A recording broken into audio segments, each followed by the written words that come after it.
time limitations, we're gonna get loopy with tape loops and stuff. Here we go. I don't know what I'm filming or what it's about to be, so I'm just winging it. Here I am talking with no script and no dialogue, no nothing. But it's like you're talking to me in person. Today, just now, what did I do? See, I'm asking myself this question. I have these new tape loops from the company's called Battery Operated, or the page. You can find them on Instagram, you can find them on YouTube. They make very, very cool tape loops that function very, very well.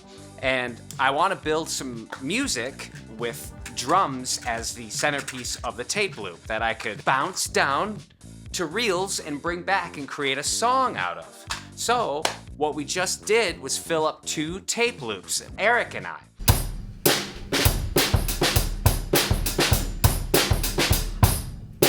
I'm having an engineering problem over here. Eric did all the music and I helped engineer and direct it, and I think the results are very, very cool, and I just want to take this opportunity to show you what we have. And I took one of the cassettes and did a performance that I will bounce back and make into a future song.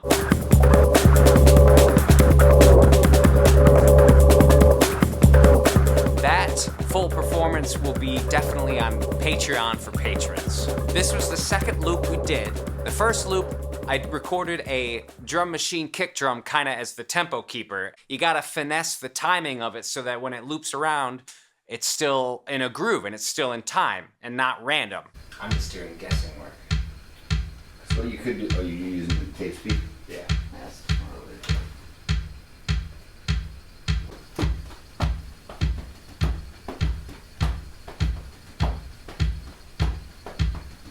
We also used some sound on sound technique today, and I'm showing you this piece of aluminum foil because you stick aluminum foil over the erase head, and that allows you to keep recording and not get that pause in the tape loop. Put it over here.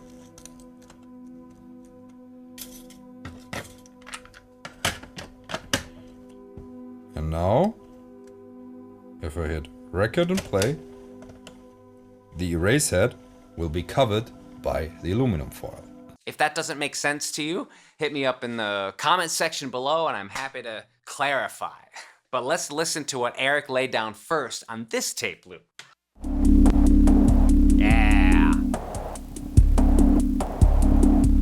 So this is a Pulsar drum machine. That orange Pulsar over there that I've had B-roll of in the past. You almost can't tell this is an analog tape loop. We nailed this on the first try, which was a blessing. That's very, very cool. Let's see what happened next. So Eric went over to the drum kit, and we have the drum kit going through a new piece of equipment that I guess I'll make B-roll of today. The Shure SE30 gated compressor mixer. It has 3 inputs, which is perfect because we tend to record drums with just 3 inputs. And we dialed in a kick drum with a SM7B, snare drum with a SM57, and then the overhead with a ribbon. It is a nearly completely Shure sound. Thanks, Shure. Not a sponsor. So let's hear the first beat that Eric laid down on top of track 3. It goes like this.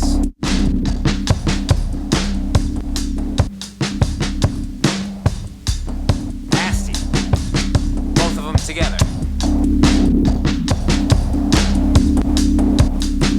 You can hear that compressor on the Shure doing its work. Now, you may also notice that you're hearing that original Pulsar thing in this track. Well, in my genius or lack thereof, I left the foil in constantly and we kind of shifted tracks and I forgot that it was there. I'm having an engineering problem over here. It's a previously recorded track underneath the drums. Hear it again. That's just one track. But it's cool, it's vibing. Next, Eric did a second drum beat.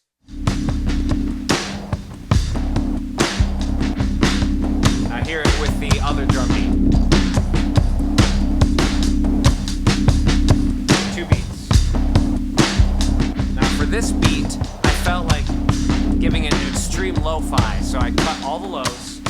cut all the highs, boosted in the 2000 range for the mids, and it gives you this very narrow telephonic EQ sound, which I love.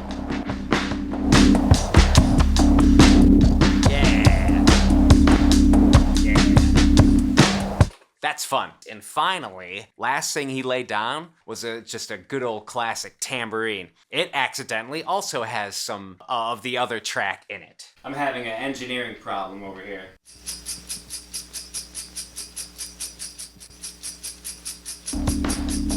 See that? And you also hear this buzz, this hum. You can use the hum to your advantage in music making. Embrace it. So I've got this track going through the cathedral reverb, and it's set to a reverse setting.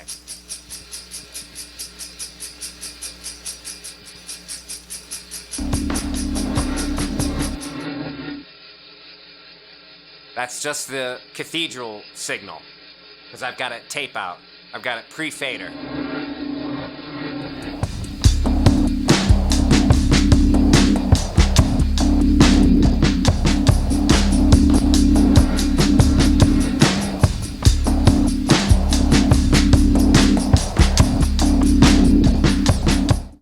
Now that's all fine and dandy and sick and groovy. Any of you Porta Studio users know also tape speed is a very, very fun thing to mess with. So when this was all laid down and it's this nice fat funky groove, well, it was recorded at normal speed to get the most out of the tape loop. So guess what? I'm like, what does it sound like double speed?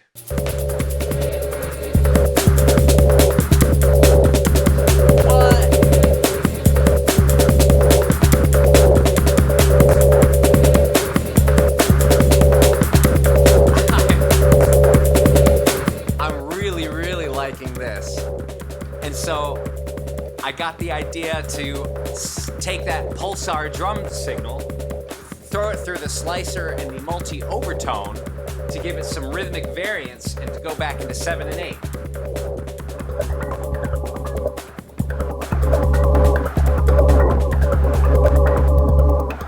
That's just track 3 and the effects of 7 and 8 of this and that.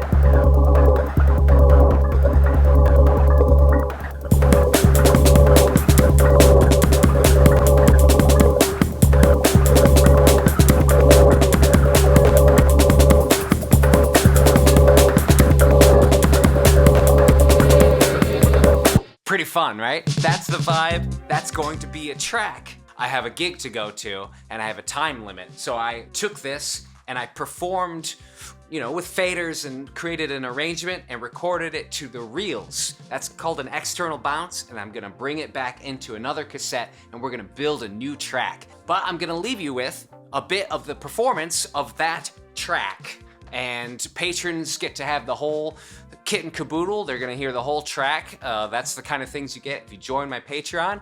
Please see the links in the description below. Bless you for watching. Thank you so much for coming on this journey with me. And if you have any questions, please let me know in the comments. Reach out to me. I'm easy to get a hold of. And with that, as always, is peace and be good to each other.